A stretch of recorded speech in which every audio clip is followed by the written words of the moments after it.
नमस्कार साथियों, स्वागत है आपका अपने YouTube चैनल यूनिक स्टार पर। दोस्तों, मैं देव एक बार फिर आप लोगों के बीच भूगोल विषय जिसे हम जियोग्राफी कहते हैं उसकी अगली कड़ी को लेकर आया हूँ, जिसमें मैं आज आप लोगों को विभिन्न ग्रहों पे घुमाऊँगा। उन ग्रहों के बारे में सटीक जानकारी मैं आप लोगों के बीच रखने वाला हूँ। आप देख रहे होंगे स्क्रीन पर कि कैसे सूर्य के सबसे पहले बुध, शुक्र, फिर पृथ्वी, फिर उसके बाद मंगल, बृहस्पति, शनि, अरुण और वरुण, ये ग्रह 8 हमारे सौरमंडल में हैं। और आपको पता होगा कि 2006 में प्लूटो को हटा दिया गया था। तो जो बचे आज हम उनके बारे में बहुत ही सटीक जानकारी इकट्ठा करेंगे। और ध्यान रखिए, कापी कलम लेके बैठिए दोस्तों, पूरे जोश और जुनून के साथ, ठीक है। आइए देखते हैं।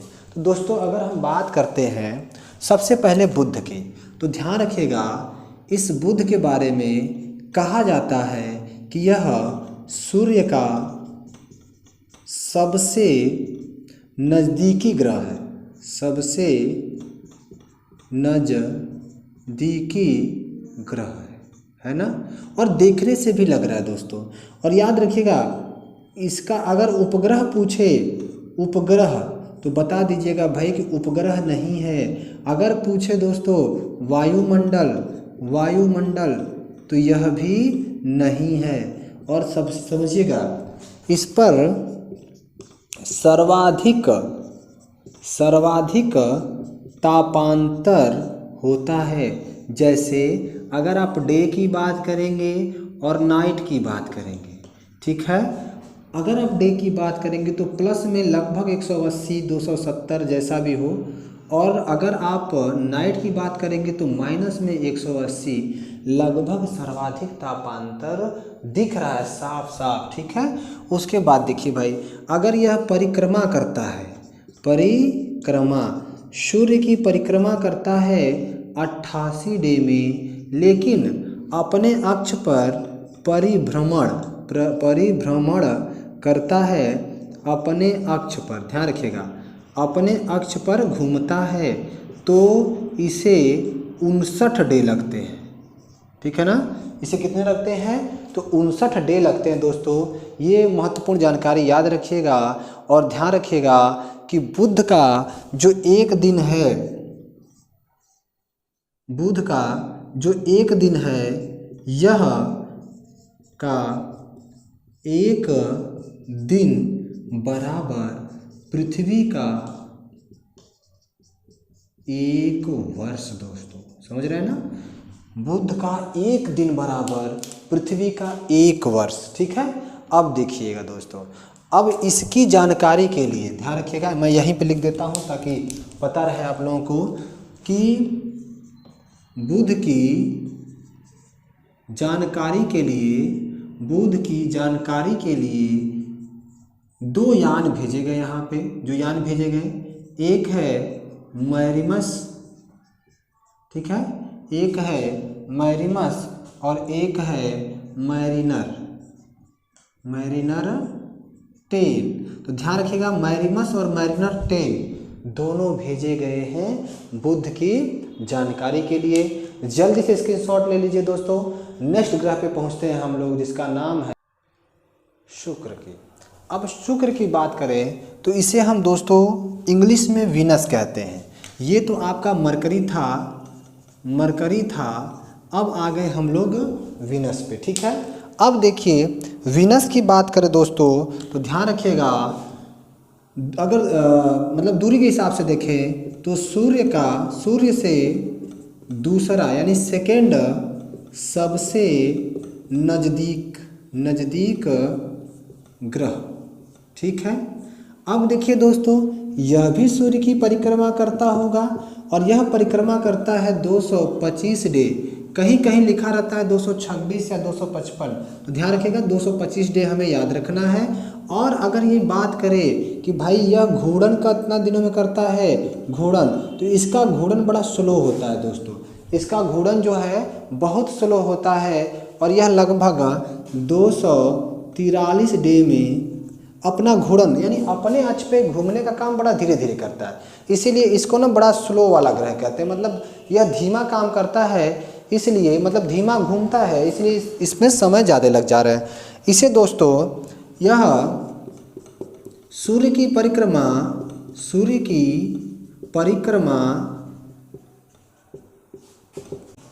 पूर्व से पश्चिम की ओर करता है, पश्चिम की ओर। क्यों दोस्तों? क्योंकि इस पर पृथ्वी के गुरुत्वाबल का अधिक प्रभाव होता है, गुरुत्वाबल का अधिक प्रभाव होता है सूर्य की अपेक्षा, इसलिए दोस्तों अधिक प्रभाव होता है, इसलिए यह क्या करता है, पूर्व से पश्चिम की ओर घूमता है। और ग्रह पश्चिम से पूर्व की ओर घूमते हैं, एक और ग्रह है इसके साथ, समझिएगा। और एक चीज, यह पृथ्वी की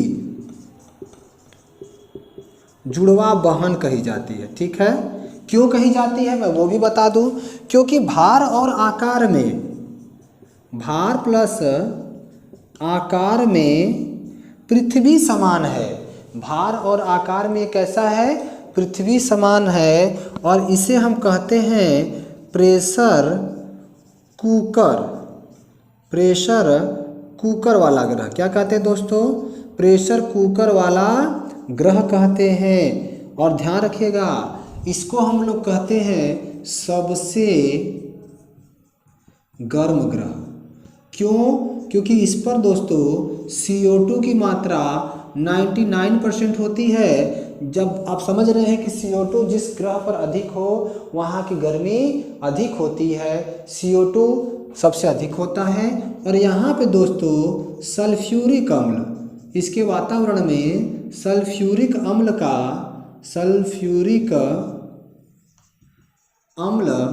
का आवरण पाया जाता है। अब सोच लीजिए कि जिसके चारों ओर तेजाब हो दोस्तों, सल्फ्यूरिक अम्ल हो, और जिसका तापमान बहुत अधिक हो, यानी CO2 99% हो, उस पे जीवन यापन संभव ही नहीं हो सकता, ठीक है ना। क्योंकि दोस्तों यहाँ पर सबसे गर्म तो है सबसे चमकीला ग्रह, सबसे चमकीला ग्रह भी इसे कहते हैं, चमकीला ग्रह। समझ लीजिएगा, कई प्रश्न बनते हैं, शुक्र से बहुत ज़्यादा बनते हैं, ठीक है। साथ ही साथ भोर का तारा इसी को कहते हैं, शाम का तारा इसी को कहते हैं दोस्तों का तारा। जुड़वा बहन तो मैंने लिख दिया है, पृथ्वी की जुड़वा बहन हमने लिख दिया है। अब ध्यान रखिएगा, चारों ओर सल्फ्यूरिक अम्ल पाया जाता है। सबसे बड़ी बात कि इसका कोई भी उपग्रह नहीं है, समझिएगा इस बात को। एक तो बुध, एक शुक्र, यानी हमारे मौसी का कोई बेटा बच्चा नहीं है, हम ही हैं उसके वारिस, यानी कि पृथ्वी माता के संतान ही इसके संतान हैं। इसका कोई उपग्रह नहीं है, समझ लीजिएगा, बुध और शुक्र का कोई उपग्रह नहीं होता। और बुध पर वायुमंडल भी नहीं पाया जाता। सबसे देखिए नज़दीक तो बुध है, लेकिन सबसे गर्म शुक्र कहा जाता है, सबसे चमकीला शुक्र को माना जाता है। पृथ्वी की जुड़वा बहन शुक्र है, और शुक्र पृथ्वी के गुरुत्वाकर्षण बल के अंतर्गत आने की वजह से उल्टा घूर्णन कर रही है, यानी पश्चिम से पूर्व की तरफ कर रही है, ठीक है। इतनी बातें समझ में आ गई दोस्तों। चलिए आगे बढ़ते हैं। अब देखिए, अगर हम लोग बात करें तो यहाँ का सर्वोच्च बिंदु अगर पूछ दे, क्या पूछे? सर्वोच्च बिंदु। ध्यान रखिएगा, सर्वोच्च बिंदु का मतलब होता है सबसे ऊंचा शिखर। अगर भी पूछे तो क्या बताएंगे दोस्तों? मैक्सवेल। क्या बताएंगे? मैक्सवेल यहाँ का सर्वोच्च बिंदु है दोस्तों। यहीं पर एक पठार है दोस्तों, देखिए यहाँ दिख रहा है ना, हाँ, यहीं पर एक पठार है जिसे हम कहते हैं दोस्तों चौरस का पठार। क्या कहते हैं? चौरस का पठार कहते हैं, ठीक है। चलिए इतनी बातें नोट कर लीजिए आप लोग पेपर पेंसिल के साथ, और मैं हट गया हूँ, जल्दी से स्क्रीनशॉट ले लीजिए। तो ये शुक्र के बारे में लगभग इतनी बातें पूछता है दोस्तों, ध्यान दीजिएगा, ठीक है। चलिए आगे बढ़ते हैं। दोस्तों आगे हम बात करते हैं मंगल का। पृथ्वी को मैं छोड़ रहा हूँ, पृथ्वी को इसलिए छोड़ रहा हूँ क्योंकि जब पृथ्वी को बताऊंगा तो उसके बाद मैं आ जाऊंगा जो है महाद्वीपों पे, और उसके बाद में जो हमारे देश हैं अलग अलग उनकी बात करूंगा, पृथ्वी की आंतरिक संरचना की बात करूंगा। तो इसे अभी मैं वहाँ पे छोड़ रहा हूँ क्योंकि जब इसको लेकर रहा हूँ लास्ट में, ठीक है। अभी हमें क्या करना है कि मंगल को देखना है, और मंगल का रंग होता है लाल। अब आप पूछेंगे क्यों होता है भाई लाल, तो ध्यान रखिएगा यह मंगल जो है यह लाल इसलिए होता है क्योंकि इस पर आयरन ऑक्साइड पाया जाता है, ठीक है। ऑक्साइड, आयरन ऑक्साइड का मतलब समझ लीजिएगा लोहा, ठीक है, लोहा। लाल इसलिए होता है क्योंकि आयरन ऑक्साइड पाया जाता है और लोहा, इस चीज़ को ध्यान रखना। आगे बढ़ते हैं दोस्तों, समझना है। मैं ये बात करना चाहता हूँ कि मंगल अगर दूरी के हिसाब से देखे जाए तो सूर्य से जो दूरी है दोस्तों, इस हिसाब से 4th नंबर का ग्रह होगा, लाल तो है ही। और समझिएगा इसमें कि जो मंगल है यह परिक्रमा, सूर्य की परिक्रमा कितने दिनों में करेगा, 687 डे में, क्योंकि अब बढ़ रहा है और दूरी बढ़ी तो डे भी बढ़ेगा। घूर्णन कितने समय में करेगा दोस्तों, तो घूर्णन करेगा 1 डे, यानी जो 1 दिन में घूर्णन कर लेगा। और सबसे बड़ी बात कि यह जो परिक्रमा करता है, अब सारे के सारे ग्रह पश्चिम से पूर्व की ओर करेंगे, ठीक है। सारे के सारे ग्रह पश्चिम से पूर्व की ओर करेंगे दोस्तों, ठीक है। आगे देखते हैं। अब देखिए इसकी एक खासियत है, इसकी एक खासियत मैं बता दूं आप लोगों को कि यह पृथ्वी की तरह झुका हुआ है, और झुके होने के कारण यानी अपने अक्ष पर झुक करके जब परिक्रमा कर रहा है, इसके कारण यहाँ पे ऋतुएं पाई जाती हैं, 2 स्पष्ट ऋतुएं पाई जाती हैं दोस्तों। और बारिश तो होगी नहीं, तो यहाँ पे ठंडी और गर्मी 2 प्रकार की ऋतुएं पाई जाती हैं दोस्तों। यह क्या करता है, सूर्य की परिक्रमा तो करता ही है, साथ ही साथ पृथ्वी जैसा इस पे 2 ऋतुएं पाई जाती हैं दोस्तों, क्योंकि यह पृथ्वी जैसा झुका हुआ है तो इस पे 2 ऋतुएं कौन कौन सी पाई जाती हैं, ध्यान रखिएगा। एक तो ठंडी कह सकते हैं और एक गर्मी वाली बात कर सकते हैं, ठीक है, जिसको हम लोग समर बोलते हैं, ठीक है ना। तो इस तरीके से 2 ऋतुएं स्पष्ट तरीके से पाई जाती हैं दोस्तों। यानी मौसम परिवर्तन किस ग्रह पे होता है, मंगल पे होता है मौसम परिवर्तन, ठीक है, याद रखिएगा मौसम परिवर्तन होता है। इसके जो उपग्रह हैं दोस्तों, उपग्रह से प्रश्न अक्सर पूछता है, 2 उपग्रह याद रखिएगा, फेबोस या फिबोस बोलते हैं उसको, फेबोस भी लिख सकते हैं, कोई दिक्कत नहीं है, ठीक है। और एक है डेमोस या डेमोस, ठीक है। अब देखिए दोस्तों इसकी खासियत ये है कि 1977 में तो भाई इसको खोजा गया, ठीक है, 1977 में इसको खोजा जाता है। और डेमोस की खासियत ये है कि सौर मंडल का सबसे छोटा उपग्रह है। यही प्रश्न पूछता है, कौन सा उपग्रह सबसे छोटा है सौरमंडल का, तो डिमोस बताएंगे, ठीक है। डिमोस को हम लोग बताएंगे, इस बात को ध्यान रखिएगा। अब ध्यान रखिएगा यहाँ पे एक चीज़ और मैं बता दूँ कि मंगल का सबसे ऊंचा पर्वत पूछते, अगर ऊंचा पर्वत पूछ दे तो निक्स ओलंपिया बताएंगे दोस्तों, निक्स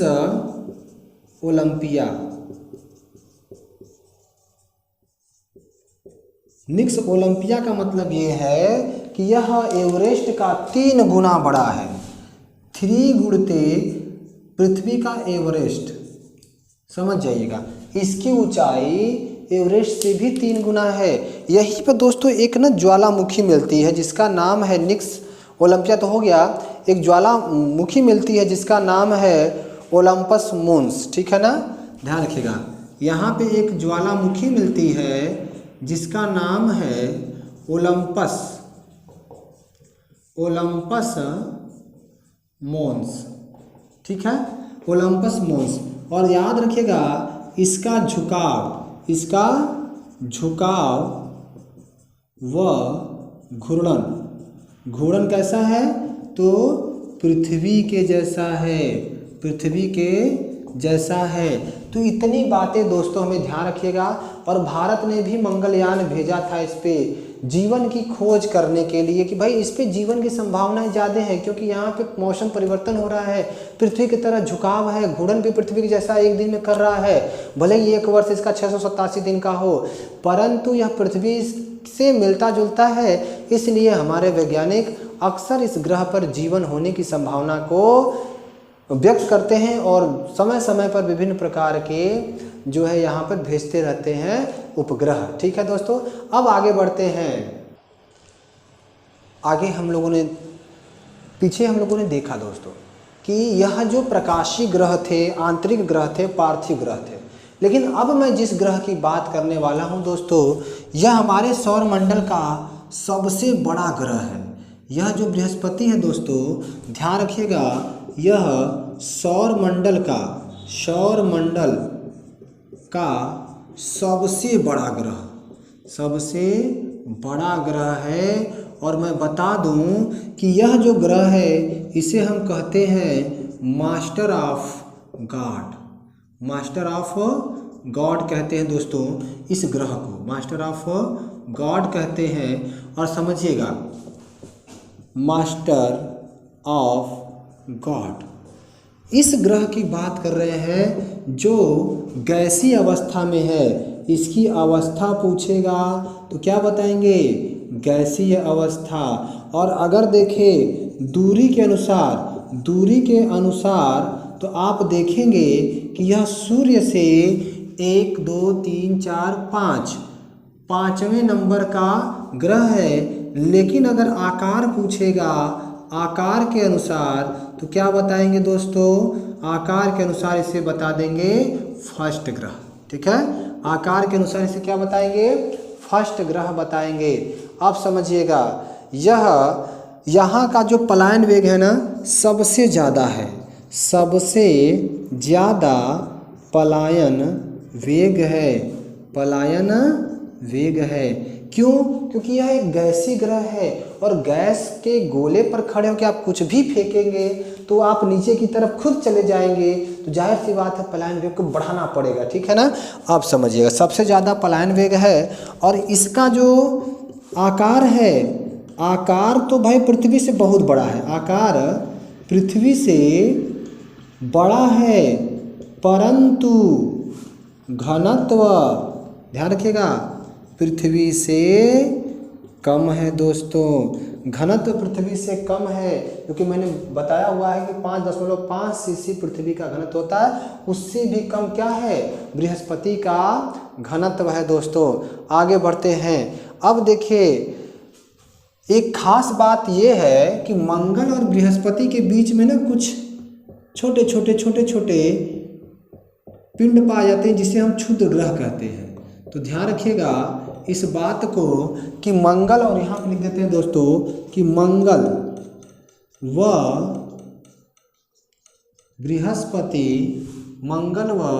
बृहस्पति के बीच में, ध्यान रखिएगा, मंगल व बृहस्पति के बीच में 4500 बृहस्पति के बीच में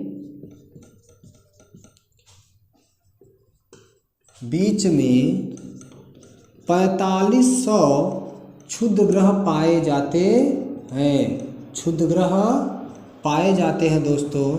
इस बात को ध्यान रखिएगा। चीन ने अपना एक यान इन्हीं क्षुद्र ग्रहों को पता करने के लिए भेजा है। अब देखिए दोस्तों, यहाँ पर अगर हम ये देखें तो यह एक लौता ऐसा ग्रह है जो जिसकी स्वयं की ऊर्जा है। ध्यान रखिएगा, एक लौता ऐसा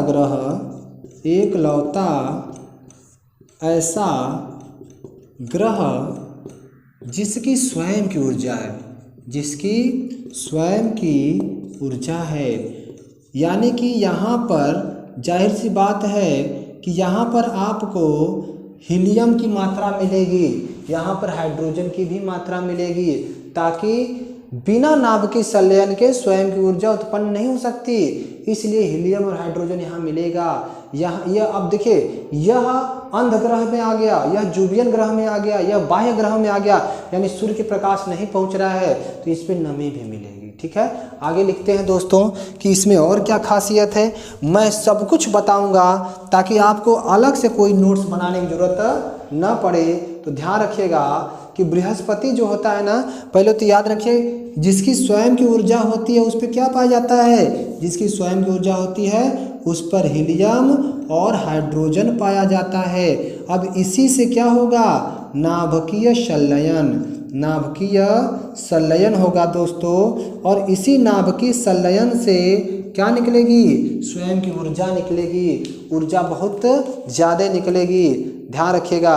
बृहस्पति का सबसे बड़ा उपग्रह कौन है, बता दीजिए जरा। बृहस्पति का सबसे बड़ा, बृहस्पति का सबसे बड़ा उपग्रह ये कौन है भाई, तो ध्यान रखिएगा, गैनीमेड, गैनीमेड जो है यह सबसे बड़ा उपग्रह है बृहस्पति का। तो आप देख रहे हैं कि बृहस्पति के बारे में महत्वपूर्ण सूचनाएं मैं आपको बता रहा हूं। आगे देखते हैं दोस्तों, इसी को हम सौर मंडल का भी सबसे बड़ा उपग्रह मानते हैं, सौर मंडल का सबसे बड़ा। अब देखिए भाई, सौर मंडल का भी सबसे बड़ा हो गया, साथ ही साथ बृहस्पति जो है, बृहस्पति का भी सबसे बड़ा उपग्रह है। आगे देख लेते हैं दोस्तों, यहीं पे देखिएगा, इसमें और बातें करता है। ये क्या कहता है, इस चीज़ को समझना है हमें कि सूर्य की परिक्रमा यह 11 वर्ष 11 माह में करता है, या फिर उसी को 12 वर्ष कह लेते हैं। तो सूर्य की परिक्रमा 11 वर्ष 11 माह कहिए, या फिर आर लगा करके 12 वर्ष भी लिख सकते हैं दोस्तों, क्योंकि ये बहुत दूर है। 11 माह 11 वर्ष या सूर्य की परिक्रमा अगर देखें तो ये बहुत दूर है, इसलिए इसको हम 12 वर्ष भी कहते हैं। ठीक है, इतनी बात समझ में आ गई। चलिए आगे लिखिए जरा, आगे आप लोग लिख लीजिए दोस्तों कि यह जो ग्रह है यह घूर्णन करता है 10 घंटा, 10 घंटे में घूर्णन क्या करता है, लगभग 10 घंटे में कह सकते हैं इसको, या फिर 9 घंटा 56 मिनट में, 9 घंटा 56 मिनट या फिर 10 घंटा कह दीजिए। उसके बाद नेक्स्ट इसका जो प्रश्न बनता है, यह बनता है कि भाई क्या इसके सर्वाधिक उपग्रह है, तो नहीं, इसके सर्वाधिक उपग्रह नहीं है, शनि के है। ठीक है ना, इसके उपग्रह अगर उपग्रह पूछे तो कितना बताएंगे।